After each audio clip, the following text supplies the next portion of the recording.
Hi everyone, my name is Matt Aquilina with Nexus Baseball, and this is 2-Minute Baseball, where I cover your questions about pre-high school youth baseball and coaching in 2 minutes.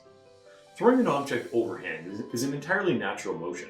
Whether a caveman throwing rocks to hunt or a child throwing a snowball, the first instinct is to stretch the object back behind the shoulder and let it fly. Some children, however, have an instinctive ability to produce velocity without thinking about the process. Take, for example, a youth baseball team of 9 to 10-year-olds. The years where live pitching is generally introduced to children. The coach, often one of the parents, tests each of the children's ability to throw strikes. In young children, this is primarily a factor of velocity, as a ball following a straighter path to the target is significantly easier to locate than attempting to lob the ball in a slower arc. These children are immediately utilized as the team's pitchers. Whether at age 9 or into the teenage years, the children that can throw the hardest are usually utilized as pitchers. Currently, most teams of any competitive level utilize a radar gun on children as young as 8 to assist in the selection process and build a team during tryouts.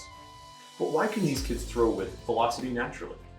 Children have much thinner and more flexible fascias, as well as thinner and less hardened tendons, allowing them to have incredible mobility in comparison to adults.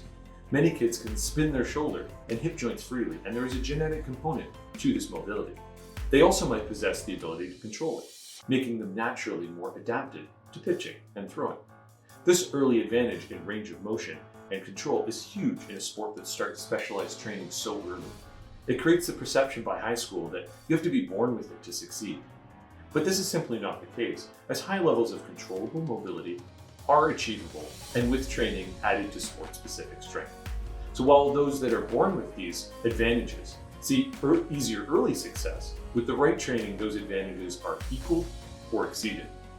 In the next 2-Minute Baseball video, I will be looking at the value of this training. Remember, if you like the content, please subscribe. See you next time at Nexus Baseball.